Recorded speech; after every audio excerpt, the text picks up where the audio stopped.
Hello and welcome to The Analyst by Vajiram and Ravi, your daily guide to decoding current affairs the smart way for UPSC. It's January 14th, 2026, and before we begin, wishing you all a very happy Makar Sankranti. May this harvest season bring fresh energy, clarity, and success to your UPSC journey. Now, to today's edition, we have two important analysis articles for your mains preparation. First, the forest fires in Uttarakhand, understanding their environmental, economic, and disaster management dimensions. Second, AI and climate change, how emerging technologies are shaping climate change mitigation, adaptation, and governance. Finally, in our simplified section, we will be covering highly crucial articles for the upcoming prelims 2026 examination. So stay tuned. So guys, for the last 5 days, the state of Uttarakhand has been engulfed in forest fires. The Valley of Flowers, which is situated at more than 3,300 meters above the sea level, have been witnessing such events. And this is why we have to look into this matter from the perspective of our prelims and our GS1 and GS3 topics. So let us start firstly with the location of Valley of Flowers, which is highly crucial for your prelims examination. Now when we look at the location here, this Valley of Flower is located between the Zaskar range and the Great Himalayas, where we also have the Pushpavati river passing through it, because such rivers based questions are very important for your prelims examination. Now another important and interesting fact is that this was also accorded the status of a national park in 1982, and also when it is actually a part of the Nanda Devi Biosphere Reserve, it is also having the unique tag of having the recognition of UNESCO World Heritage Site. So you can yourself understand the significance of the Valley of Flowers when it comes to the natural ecosystem, because it is having a very high density of flora and fauna. For example, the Brahma Kamal is a flower which is found only in this region. Also, the blue poppy and the cobra lily are such important and interesting flowers which are found, if you can see in this picture. These are the flowers and these are the various fauna which actually make such places very mesmerizing and scenic. Also, when we talk about fauna here, we also find the snow leopards which are actually residing in very high altitudes. Then we also find musk deer, Asiatic black bear, and red fox. In the comment section, can anyone tell me the IUCN status of snow leopard? Because this has been asked in the prelims PYQs also in the past. Now, when we talk about the growing menace of forest fires in the country, we have to firstly start with what is happening right now in the state of Uttarakhand, which is a very major crisis.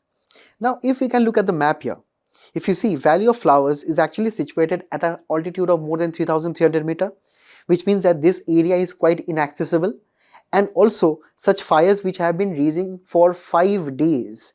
This is rendering also the various local people and the various state authorities to not able to reach up to those high altitudes. And this is where this brings me to the rising instances of fire incidents in the country over the last 20 years, which has risen by more than 10 times.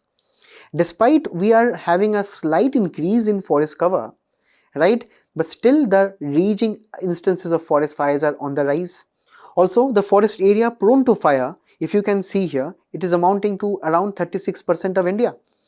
And if you can see from the various fire events from around 2020 to 2024, there have been various instances of such fires all across the country. So this is what also brings us to one important point, that is the annual economic loss due to such fires run to the tune of more than 1.74 lakh crore. Just imagine the amount of people which are affected locally due to such fires and the loss of livelihoods that actually directly impact our national GDP. So imagine if this amount was not lost, this could have been added to an extra amount to our GDP. So this brings us to one question, that if right now peak winter conditions are going on in North India, where even Delhi is witnessing around 3.2 degrees Celsius, why is a forest fire raging in Uttarakhand right now?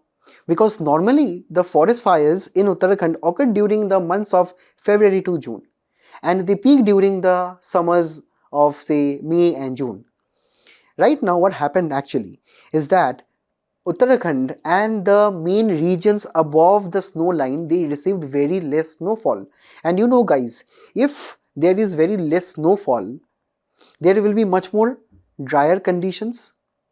And such drier conditions, for example, if you have a lot of dry leaves, twigs and lots of litter which is surrounding your forest floor, if they come in contact, if they come in friction against each other, they can create small sparks, small fire, and such small fires can actually spread alongside the various dry biomatter or biomass present in the forest floor, and such fires then catch to the various trees, and hence you find various layers of such forest fires which are ongoing right now.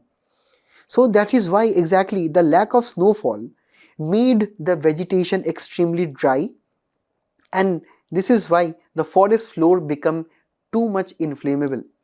And here we also have to understand why actually such conditions are occurring right now, why there is no particular snowfall, and experts and climatologists actually attribute the reason to climate change. Due to climate change and changing weather patterns, the localized weather of various locations of the country are actually changing.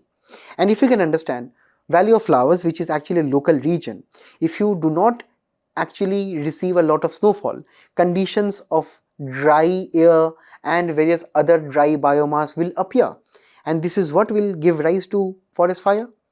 So in such natural conditions, for example, say due to lightning or due to friction or due to volcanoes, forest fires are quite understandable.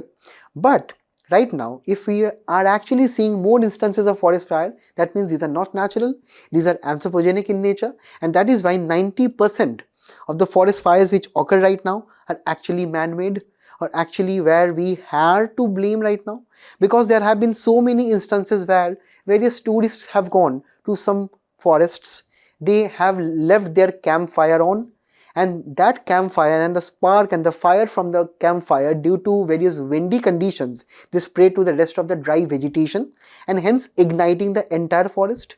So due to our negligence, due to even sometimes the forest guards, they consume bidi, cigarette, they even leave them in the dry conditions, right? And that is why actually one of the more important reason is to quit smoking. Also, when we look into the intentional forest fires, these have been, our traditional practice by various indigenous communities, which is also known as jhum cultivation. There are so many individual and say forest dwelling communities who have been traditionally been resident in those forest areas for decades, for centuries, for thousands of years. And they used to do forest fires, and sometimes forest fires intentionally, when they are doing, they spread to other parts of the forest and they ignite. But that was quite sustainable thousands of years ago. But right now when they are doing, in conjunction with the various climate change activities and the various other activities such as bidi consumption and so on, these things are aggravating the same. And at the end of the day, you also have to understand about climate change, because climate change leads to longer drier conditions, leads to breakdown of our monsoon patterns, leads to more amount of vegetation getting dried up. Also the same we have recently seen in Shimli-Pal National Forest in Odisha. So such instances bring to our mind one question: what are the various impacts of forest fire? Firstly, we all know that the vegetation, they all get destroyed, right? Next, the fauna in the region, they are also threatened, as also recently has been seen in various other instances of forests across the country, wherein the local animals, they perish off, they die off due to such forest fires. Also, the various pollutants which are released due to such forest fire and the burning of biomass, they further aggravate climate change, they further release black soot, carbon monoxide and various other harmful gases which can be very dangerous for the tribal communities and the local communities living nearby. And at the end of the day, the economic losses, right? This is in lakh of crore. But on the other hand, are all forest fires bad? No, because sometimes when we have massive amount of forest fires or say natural forest fires, we actually clear up a lot of litter. For example, dry biomass and various other substances which needs to be carried away. So the fires engulf them. Next, due to forest fires, the soil also gets a lot amount of fertility. And at the end of the day, we also witness the various types of trees, the various types of plants which actually get promoted due to forest fires. So more amount of plants, for example, jack pines, they are actually promoted during such fire events. So on the other hand, the forest fires are also some of the natural events which are contributing to the overall health of the forests. But let us first answer this 2019 question where we have just discussed about the various impacts of forest fires. Let me know the answer in the comments below, and also you have to see how in 2014 there have been an indirect question as to how we have unusual climatic conditions due to El Nino. Now in the comment section, can anyone let me know, do we have any connection with this with El Nino or La Nina? And here, when we talk about the government initiatives which the central government has taken to combat forest fires on a national level, firstly we have the National Action Plan on Forest Fire under the Ministry of Environment, Forest and Climate Change, right, which is having a comprehensive national policy as to how we should be having the tools and the policies to combat forest fire, and how and what levels of cooperation we need to have with the various state governments, generally the states which are very highly prone to forest fires. Next, we also have the Forest Fire Prevention and Management Scheme, wherein we have mainly the stakeholder consultation with the various state governments and to the various local levels, even to the district and the Gram Panchayat level, as to what can be done to mitigate such events. Next, we also have the Forest Protection Division in every forest of our country, which is actually led by an Indian Forest Service officer. So in case some of you aspire to become some, so tomorrow you can actually contribute positively to reducing such forest fire events. Also, we have the Moderate Resolution Imaging Spectroradiometer, which is actually located at the Aqua and Terra satellites of our own Indian repository of satellites, which looks into the mapping and imaging using remote sensing, so that any kind of forest fire events using thermal imaging or say using the heat from the forest fire to actually detect it from the satellites, we can get accurate and real-time extent of the fires. Also, we have the Forest Survey of India's initiative of One Agni Geo portal, which is a real-time portal again, which is combining all of the inputs from the state governments, the satellites and the various other aspects to give us real-time feedback. And at the end of the day, we also have a G20 initiative, guys. We have to remember this very properly. This is the Gandhinagar Implementation Roadmap and the Gandhinagar Information Platform, in which we are actually focusing on the sustainable development of our environment and our forests and our natural resources, wherein forest fire and its prevention also has been implemented here. Now, recently, when we talk about the state of Uttarakhand asking the help of the Air Force, so the Air Force and the various armed forces play a very and highly crucial role in preventing such forest fires. Because of such high altitudes, generally you cannot reach it by foot or using cars.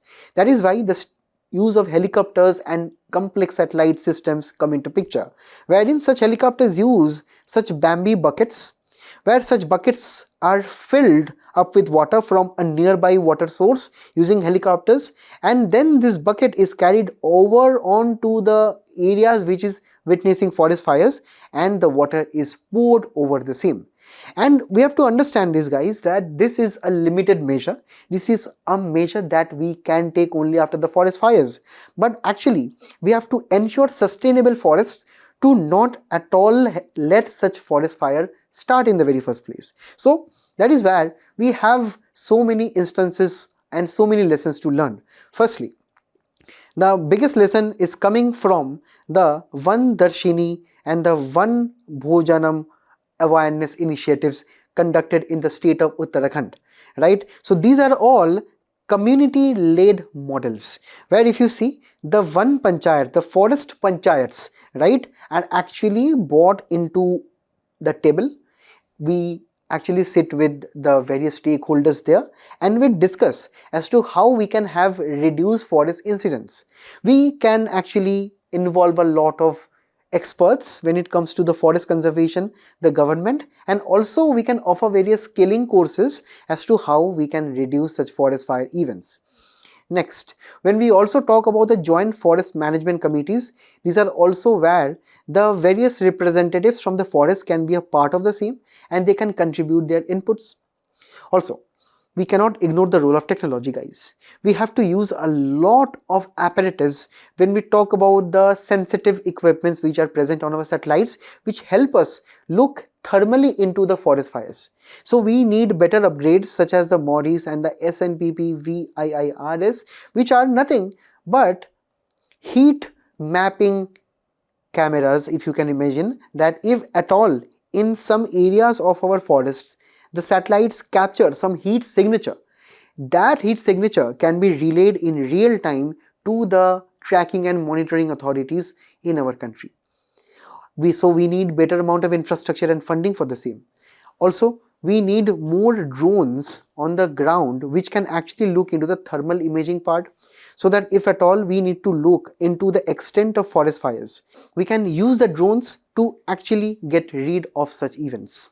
Also, there is a need for ecological engineering, where we are actually focusing on planting more native amount of trees and plants, because guys, due to the depletion and heavy deforestation of the native trees, the native kind of plants, we are depleting the forests of their natural cover, and due to which there are lots of invasive alien species, there are lots of new farming activities which are done.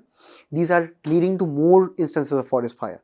So this is exactly where, for example, say if there are some forests on the plain lands of our country, or say in the intersection of our plains and hills, we can use trees such as sal, mahua and jamun to afforest the regions.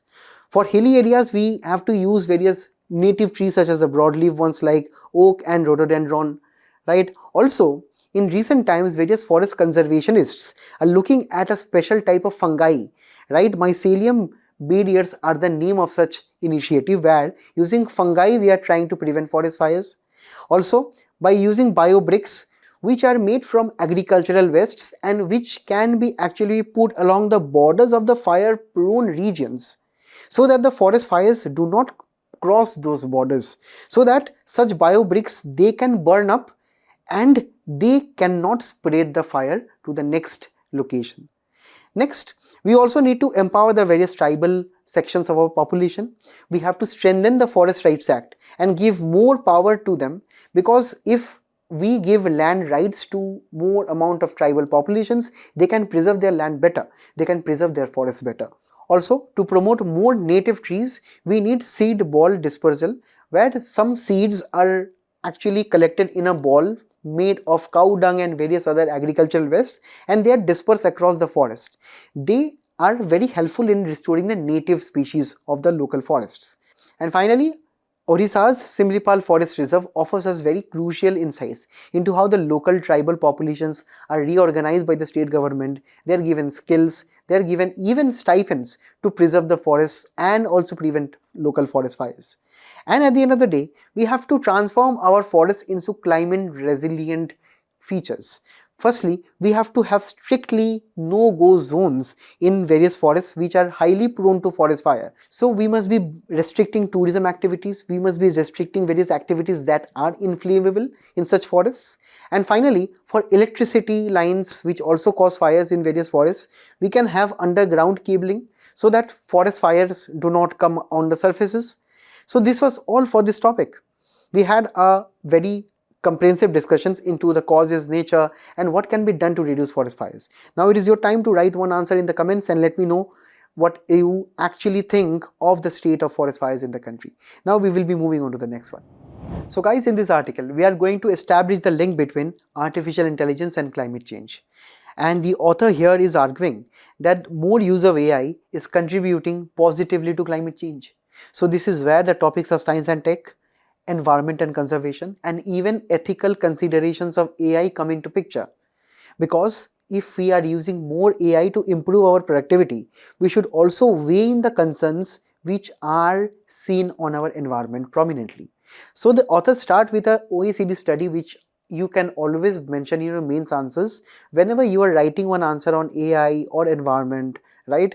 The study is measuring the environmental impacts of AI, compute and appliances. So here the study is telling that there is a direct relation between AI productivity and higher amount of energy usage. This high amount of energy usage generally comes from the various complex calculations and the complex amount of applications that AI has. And such complex computations lead to a lot of pressure on the graphical processing units, which are located between the various computers which are running the AI systems, right? For example, say whenever we are using ChatGPT or Google Gemini, we are actually using various queries, right? We can have our own doubts on some concepts or some aspects, right? Maybe for example you need to write one answer, so you just type in that, okay, give me a UPSC specific answer for this question. Now what the AI model will do, AI model will be running your information back to the server of Google, right? Firstly, the server will be consuming a lot of energy and they require lots of energy, specifically which are driven by fossil fuels, right? After that, that kind of server will be relaying the information to specialized computers which run your AI applications, which are powered using the graphical processing units which run 24 into 7, guys, and for months they run. So imagine the power consumption when it comes to powering the GPUs and also the servers. Also, to keep such system cool, you need a lot of water. So AI is also a water guzzling application. So this is exactly what we can also compare. For example, if we have the various emissions on the y-axis, if you can see, there are so many things on the x-axis. For example, an average human life, for example, a flight journey, car manufacturing, and compared to the requirement that is needed for training an AI model. Just see how many times it is much more consuming higher energy. And that is why there have been various news articles also in the recent times that the growing environmental impact of AI data centers is actually putting a lot of pressure on the governments to spend money on the fossil fuels. So for example, you are running a new technology and you are running that new technology with old and dirty kind of fossil fuels. So this is actually leading to a lot of environmental pollution and degradation. So while AI on one hand has immense application in healthcare and agriculture, in various aspects of human life, but this is only the tip of the iceberg, because just below the waters, if you can see, right, just training one AI language model is consuming 3 lakh kg of carbon dioxide, which is comparable to the lifetime emissions of 5 cars. Also, if you can look into the water thirsty levels of such AI systems, an AI server could be using 4.2 to 6.6 billion cubic meters of water by 2027, and in some parts of our world, people are not getting water to drink and hence they perish off. Just imagine the condition of the AI that is using our own water resources, which are in itself very limited. So this is enough water to fill millions of Olympic level swimming pools. So summing everything up, on a global level, the tech industry, the big tech companies for example, right, and the various other companies which are involved in the information communication technologies, they contribute nearly 4% of the global emissions. So this is the global reality right now, and all these facts are mentioned in the article here. So you have to preserve these facts in your class notes or your notes here.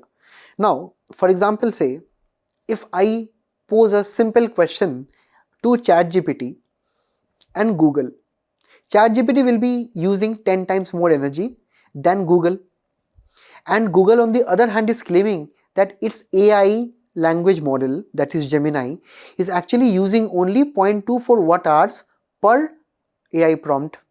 But that is never possible, because Google Gemini, they have their own data centers, they have their own cooling systems, they have their actually own power systems and all the network apparatus and so many other aspects related to model training and retraining them. So we have just seen how training alone takes a lot of energy. So just imagine what will be the cost of various others. So this is exactly what we have to understand, that even such big companies are not willing to actually acknowledge what is the total environmental impact, because on their hand, on their side, it is the new AI technology, it is a new model, it is the next model they are focused on, because they are focused on profits, they are focused on stock market performance. On the other hand, this is what is leading to environmental degradation. Even in 2021, UNESCO issued one very important document, that is recommendation on the ethics of artificial intelligence. This document gave us various recommendations with reference to sustainable use of AI, how we can use AI from renewable sources, and various other applications. 190 countries signed it, right? But it is actually a non-binding treaty. So this is exactly what we have to understand, that the global world is actually not following any binding convention related to reducing environmental degradation due to AI usage. But on the other hand, the EU, for example, has come up with an harmonized AI rules, and US on the other hand has also come up with a legislation to actually have a sustainable use of AI, and hence have some aspects of tracking pollution within the AI systems itself. But in India, we do not have the same. We actually need it. And here, this is exactly what is missing in our country.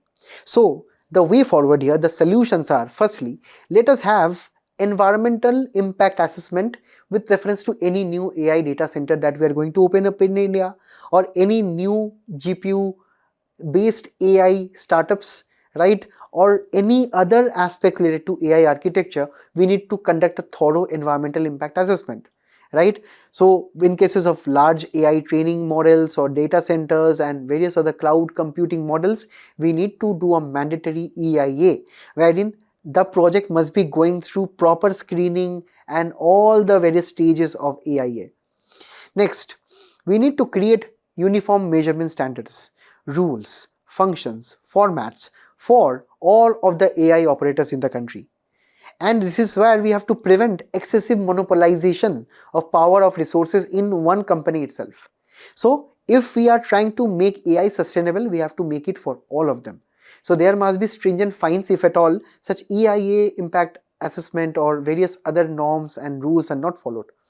Also, there must be AI sustainability metrics. For example, say if I am opening a new AI startup company tomorrow, so the government of India must be having some standards, some parameters to base my AI company on, so that my company is actually sustainable.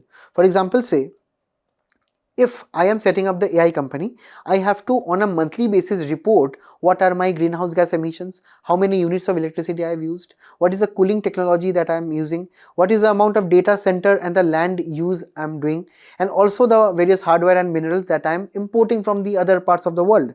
So all of these must be reported to the government. And this is actually very closely following the EU's model of corporate sustainability reporting directive. India can actually go beyond it by having the Ministry of Corporate Affairs and also the SEBI making it mandatory for the companies in the countries which are actually focusing a lot of AI to have this data also being reported to the government institutions. For example, the various training data and the high compute activities of such startups and such companies should be reported as a mandatory aspect. It can be based on a monthly basis or a quarterly basis, half yearly or even a yearly basis, so that companies are always held accountable whenever they are actually focusing a lot of AI development but not on the environmental aspect. Also, we must be adopting more sustainable AI practices. For example, we can have more green data centers. Now, what is a green data center? These data centers do not run on fossil fuel. They run on renewable energies such as solar energy, such as wind energy, such as hydropower, and all of those. So they actually derive their power from green sources. And for these data centers, we can have unlimited amount of energy or electricity uses or any kind of things that they are doing, right? Because they are not consuming fossil fuels. Most of the AI training centers and the various other centers which are existing in the world and even in India right now, they depend largely on the coal, fossil fuels, or say the petroleum gas and various other types of fossil fuels. Also, at the end of the day, Without data, we cannot make any good policies. So data collection is eminent with reference to water footprint, how much water that company is using. Second, the government also should be collecting data related to the land use of the various AI data centers. So it is generally, we have to understand, the larger land AI data center has taken, the chances are the more polluting it would be. So we have to also have a size based or a scale based regulatory system. And lastly, we also have to monitor the raw materials and where they are coming from, right? We must be using better amount of raw materials so that they are actually less polluting in nature. So much of the raw materials which are cheaply produced by China and various other countries, they have more chances of polluting the environment. So we have to gather data to prevent those things, and that is why we can have more and more sustainable scaling up of AI ecosystem in the country, which has to be sustainable. Correct. And this is what also we have to understand, that the law in our country is failing to prevent such instances, because on one hand we are doing heavy mining activities, and due to which the Supreme Court also routinely interrupts in between. Maybe in the future, because we do not have a particular act to prevent such emissions from AI, maybe the Supreme Court can intervene again, and that can lead to various issues between the Supreme Court and the executive. So this is why it is better right now for the country, for India right now, to come up with an act which can actually have the boundaries with reference to environmental degradation. So this was all for this topic. You practice this question, and let's now move on to the simplified section. Supreme Court has actually shown high amounts of maturity when it comes to protecting the disadvantaged sections of population. Now this is an instance where we find the Right to Education Act coming into the limelight of Supreme Court's verdict. Firstly, let us look at the Right to Education Act from the perspective of prelims examination. Now, the origin of the act can be traced back to 1993 in the Unni Krishnan JP versus the state of Andhra Pradesh, wherein the Supreme Court mandated that right to education is actually a fundamental right under Article 21. And that is where, via the 86th Amendment Act, Article 21A was inserted in our constitution, which gives the children in our country the right to education between the age group of 6 to 14 years. That is roughly classes 1 to class 8. And it applies to all other states and even to Jammu and Kashmir right now. So this actually was an article way back before 2019, and that is why it is separately showing Jammu and Kashmir. But right now, the Right to Education Act is applicable throughout the country. And with this act, India actually participated as one of the 135 countries to have universal and free education as a fundamental right of the child. And this act provides 25% of reservation in private schools for the economically weaker family-based children. And here we also have to understand that according to the various prohibition of malpractices done by the schools, such activities are banned, like capitation fees, screening procedures such as interviews for admissions, right? Even physical punishment, mental harassment, and private tuition by teachers. So we all know the truth for the last point, right?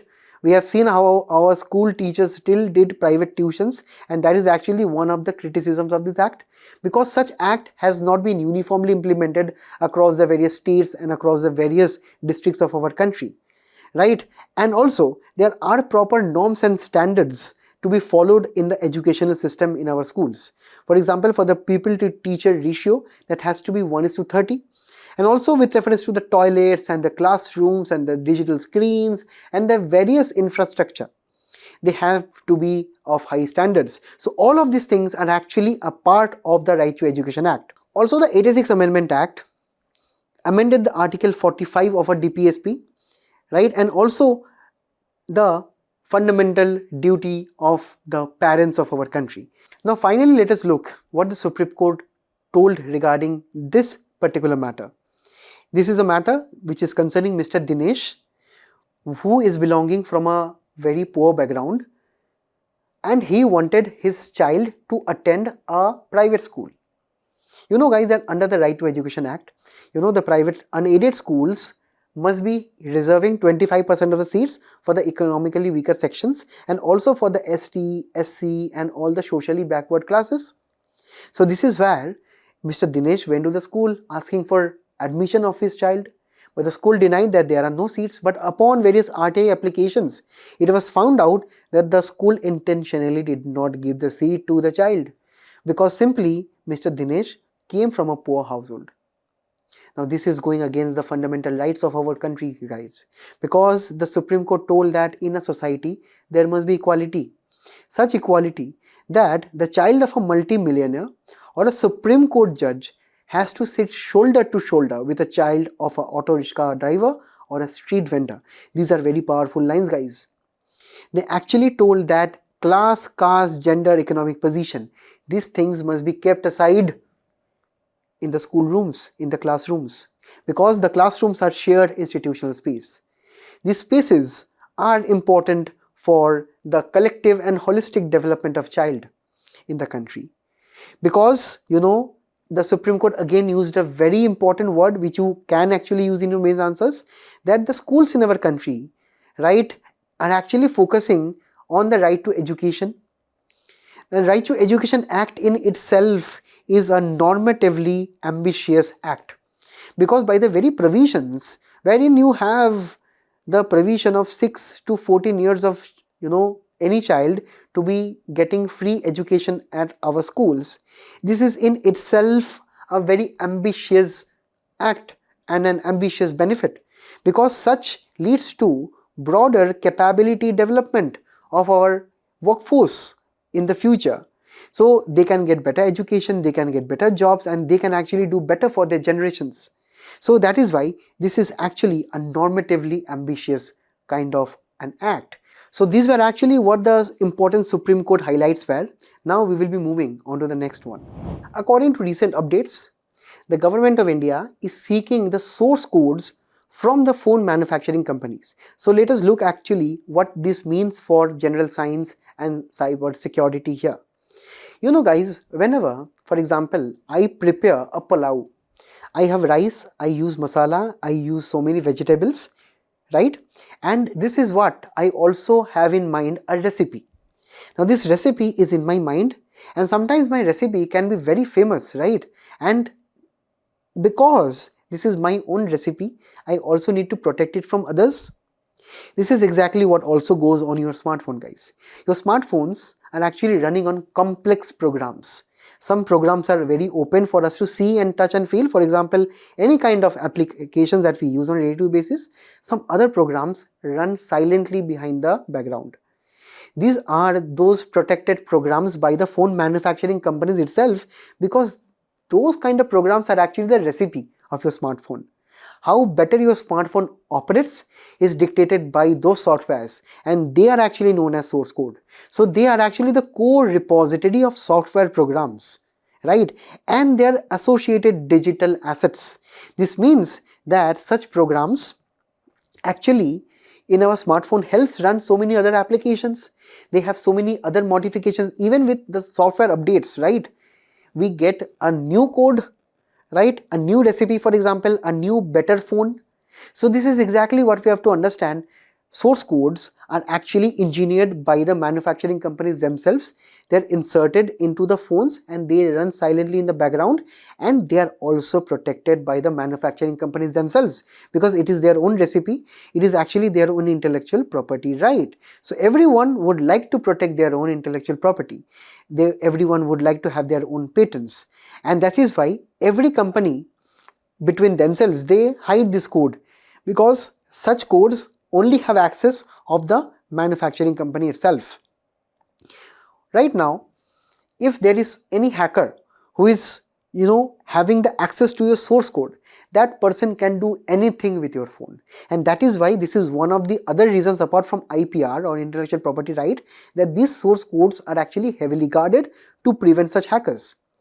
Now, the government recently has been quoted by the Reuters asking the phone manufacturing companies to disclose their source code to third-party testing agencies, because the government want to ensure that there are no viruses, there are no malicious codes, or there are not a particular company who is dominating majority of the source codes, because mainly we have seen Google and even Apple and various other phone based operating system, right? They dominate mainly the code, and various other smartphone manufacturers like Vivo, Oppo and Realme, they just use Google source code, and sometimes they have their own source codes also, right? So this is exactly what the government is trying to say, that all of you smartphone companies, you reveal your source code to me. I will be sending this to a third party agency who has the expertise of studying source codes, and they will be reviewing the same if at all there are some defects with your code or not. Now the phone makers, the phone manufacturing company, they are all panicking right now because they do not want to share their recipe, right? And the government also told that whenever you are pushing in the next update, maybe you will be changing the source code. And that is why after every major software update, the phone manufacturing companies need to share the source code with the government of the day. And that was also what was seen in the last month regarding Sanchar Sathi. India actually brought in various guidelines to prevent scam and various spam in our smartphones, and that is why the Sanchar Sathi app was brought in. We also covered it in the Analyst, but later on the government took it back because of various privacy concerns and the snooping concerns and the spying concerns by the government. And this is what makes this particular order also controversial, because if the government is wanting source code from the manufacturing companies, right, and giving it to the third party agency, what is the guarantee that this third party agency is not selling the source code to someone else? What is actually the kind of guarantee that the government does not do any kind of snooping activities on politicians, on various other business peoples? Also, some companies like Apple, they have a very high standard of such things. For example, Apple was asked of the source code and various other data privacy matters in China, right? Apple denied the Chinese government, right? Because Apple generally maintains high quality when it comes to privacy. And similarly, Apple is expected to do the same in India. And citing Apple's own case study in China, the Chinese phone manufacturers can also deny the same, because it has already set a global standard. Apple has already set a global standard in denying various government requests. So this is exactly what is our concern right now, right? For example, say when we talk about this particular matter about who regulates your phone, and if at all the government can issue such regulations or not, let us understand the bureaucratic maze or the confusion right now. Firstly, there was actually an ITSAR document. It actually stands for Indian Telecom Security Assurance Requirement. It is actually kind of drafted by the National Center for Communication Security and the Department of Telecom in 2023, wherein the mandatory testing and certification of telecommunication equipment was actually set up. This is a framework wherein the various guidelines of whether the source code can be shared with the government or not is mentioned. And this is exactly what the problem is, guys, that this ITSAR document asks for the source code review from the manufacturers. Correct? And there have been so many protests, there have been so many instances of breaching the privacy norms and everything. So that is why right now, this activity has been shifted to the Ministry of IT. Now, right now, as of now, the smartphones are actually certified by the BIS, right? And also according to the Telecommunication Act of 2003, the regulation of smartphones right now fall under the Ministry of IT. And this is actually an action which has been taken to allay or decrease the amount of privacy concerns, because even the Internet Freedom Foundation, which is actually a major civil society organization, it has protested on a line that a stakeholder consultation is needed. We need to actually release the first draft of ITSAR, right, which was actually released by the DOT, but it is not in the public domain. And listening to all these concerns, the IT ministry right now is actually keeping an open mind, right? So this is where we see the stance of the government changing. The IT ministry right now wants to keep an open mind as to discuss with the smartphone manufacturers, and it also would be deciding what is best for the country and the consumers. But it does not mean that it does not require the source code anymore. A formal kind of declaration must be coming from the government of India, and then only we will be assured of the matter. So as of now, this is all for the topic. We will now move on to the next one. Guys, recently the Home Ministry has asked the various DGPs across the state governments to actually come up with a protocol to manage crowds in large numbers. Now this is actually a topic when we talk about prelims related to crowd management and also a disaster that is known as stampede in recent times.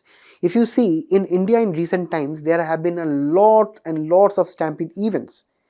So stampede is actually a failure of crowd management by the private agencies and also by the government. So mainly it is actually caused in India majorly due to various mass gathering at religious institutions and festivals. 79% as of 2013, as long as the data was available back in 2012, was attributed to religious mass gathering. Also, there are various buildings, there are various spaces, open spaces which are not crowd friendly. Maybe they do not have proper fire exits, maybe they do not have proper entry and exit guests, right? They do not have proper infrastructure. Also, at one point of time, there are lack of coordination between the various agencies. For example, at concerts, right? Maybe the concert management authorities, they do not have a proper liaison with the state police authorities, and in cases of such huge rush and crowd events, they fail. Also, majorly, how you behave in public is up to you. So the crowd behavior matters a lot.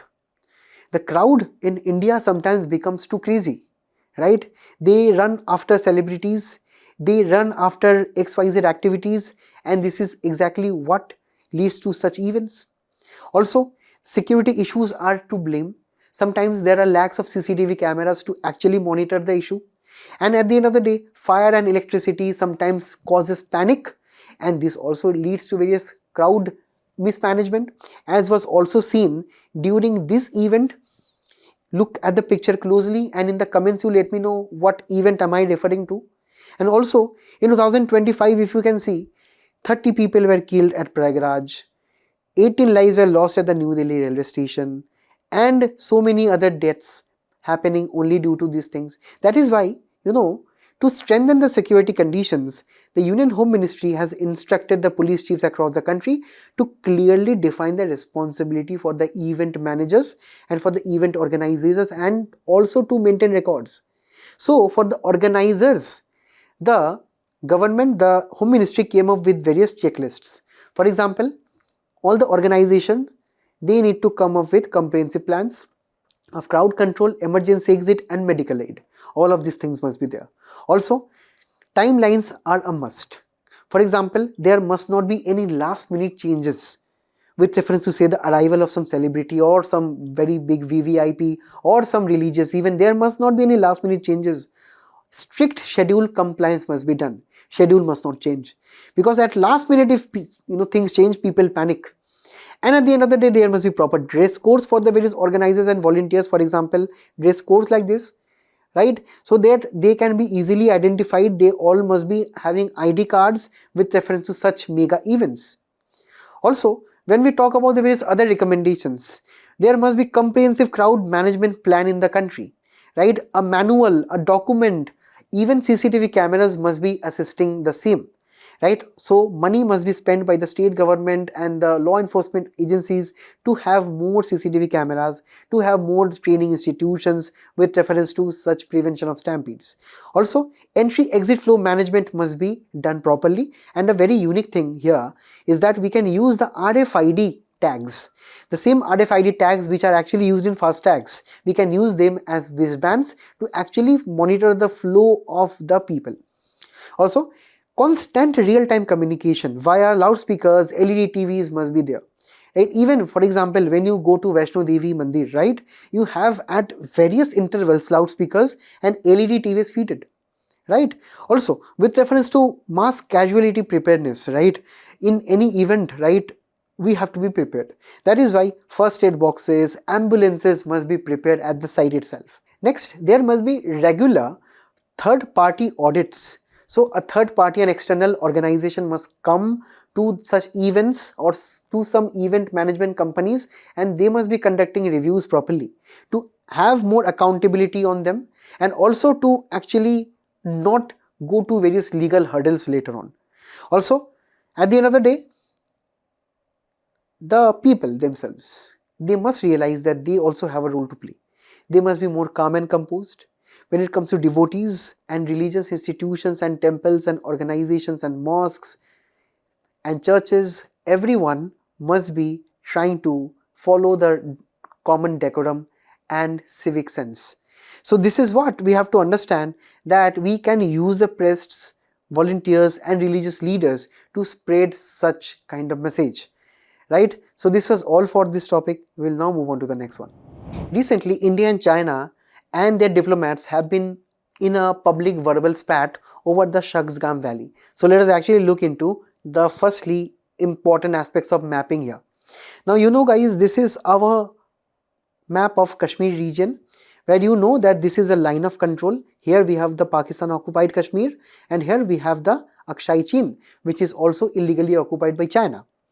Now in this region, if you can see here, this is the Siachen glacier, correct, which India reclaimed. In the comments you let me know in which year. And also this area, if you look at this Shaksgam Valley, which is north to the Siachen glacier, right, this has been the area which has been illegally occupied by Pakistan earlier on, and this valley has been transferred from Pakistan to China. So this is actually the main dispute here. Now Shaksgam Valley is actually part of the Trans-Karakoram Tract, and it's part of the Hunza-Gilgit region. It is covering an area of more than 5,000 square kilometers, and legally it is actually part of our own Indian territory, part of our Ladakh Union territory, right? But the de facto control is with China right now, because actually Pakistan transferred the ownership of the same back in 1963, just after the Indo-China war.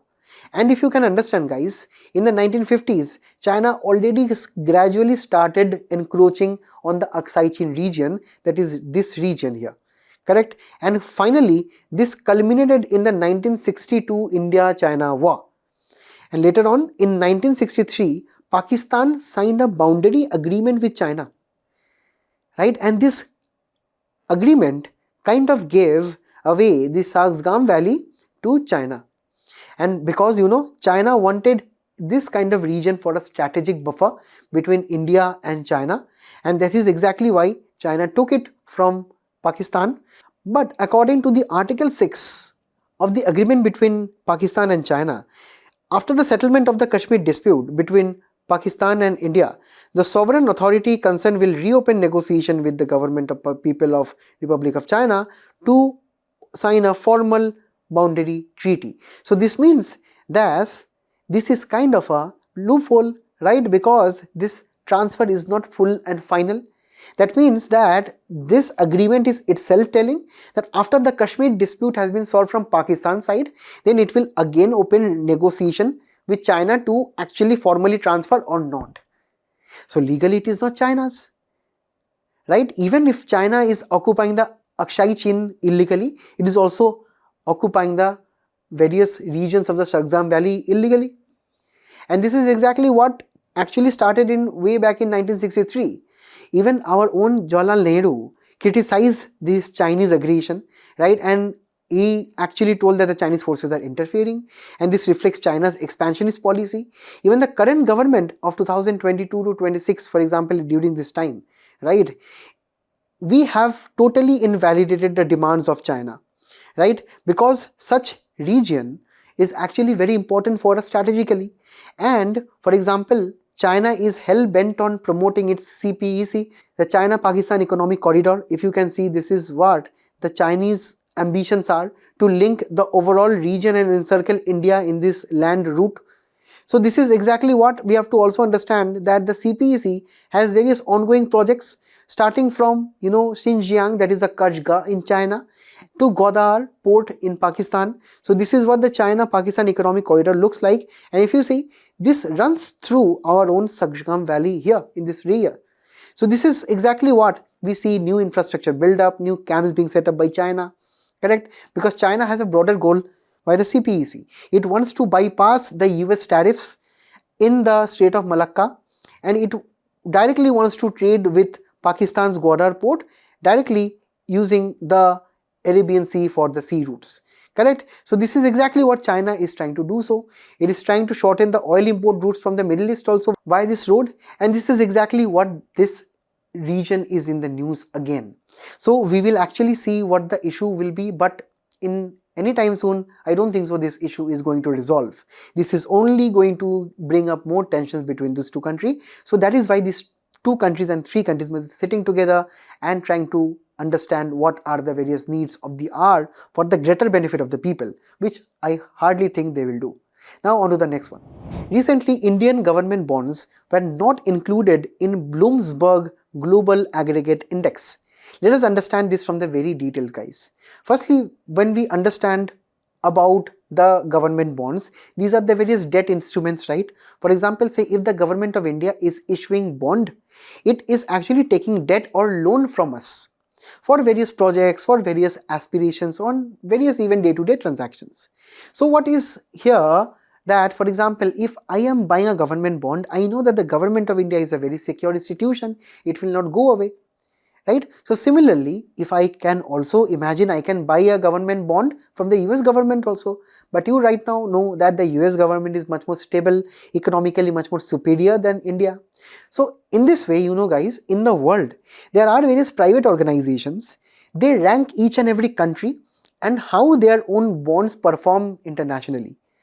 So this is a very kind of a useful instrument for the various investors, right? Because they help the investors know what is the overall debt of the government, what is the total money which is the government spending on infrastructure and growth, and also the link between the investments in bonds and the value of your domestic currency, because all of these are actually linked. So based on the size of your economy, based on say the amount of money that a country has, or can easily the foreign investors invest in your country or not, or is your currency stable or not, based on all these aspects, you know, various private institutions, mainly the very big financial companies, they release their own global bond index where they involve countries such as India, US and various other developed and developing countries in their index or not. Generally, the developed countries are included in such indexes because their economies are actually quite strong. Developing countries such as India are sometimes excluded because still investors feel that Indian economy is kind of risky, some investments will run risky in the country. So that is why, you know, India has been left out of this latest one. Because firstly, this particular Bloomberg report is telling that India does not have a kind of a uniform automation in the investment market apparatus. For example, in the various stock markets, in the various other financial markets, we do not have that amount of automation which is actually seen in the Western countries, and that is actually one of the reasons why this has been rejected. Also, this report is arguing that the investors who are investing in the Indian markets, they see that their overall returns are actually very low. Why? Because the Indian government charges something which we know as capital gains tax on stocks, on bonds, on various other capital instruments which are actually less than 1 and more than 1 years old. For example, if I buy a share and I sell it for a profit of say around 100 rupees, and in less than 1 year, the government will come to me and ask for 20% tax, that is short-term capital gains tax. If I sell it more than 1 year, they can ask me for 12.5% tax. So this is exactly what we have, a very complex kind of taxation system. Sometimes even these taxes are levied after some period of time, so gap period are there, and investors, they are never interested to wait for a long period of time. And also the various investors, they face issues whenever they try to register themselves here. And this is exactly what we have to understand, that the Bloomberg index services, they did not include us in their index, and they will be again updating it in mid 2026. Then we have to see what will be taking place. But here, if you can look at the very statistics which I have shown here also, mainly the broader economic issues in the country, firstly is that the outflow of equity is at around 1.66 lakh crore, which is actually very much, because if investors withdraw a lot of money, and dump money in our country, it leads to heavy amount of rupee depreciation, which is also happening right now, one of the main reasons of the same. But on the other hand, FDI has been slightly better at the tune of $6.2 billion as of the first 8 months of our financial year 2025-26. Also, the investments in the bonds have halved, they have dropped half, right, because of various investor sentiments and the various issues that we discussed here itself, correct? Also, with reference to the various US tariffs, this is kind of increasing our trade deficit, and RBI has been intervening here because we have a large trade deficit, right? We owe more to the world than what we can actually get money from the rest of the world. That is why RBI is actually selling a lot of dollars in the market just to stop the excessive amount of depreciation of Indian currency. And this is why, another reason is why that our forex reserves have dropped, because you know guys, in the forex reserves we have foreign currency, we have gold, we have SDR, we have reserve transposition, and we are actually using a lot of dollars to sell to stop this rupee depreciation, which is actually heavily undertaking right now. And at the end of the day, we also have a supply shock in bonds, because the states in the country right now, in the various parts of the country, the various states are planning to borrow 5 lakh crore. So what this will do, this will increase the bonds and the bond supply in the market, which will decrease the price of the bonds.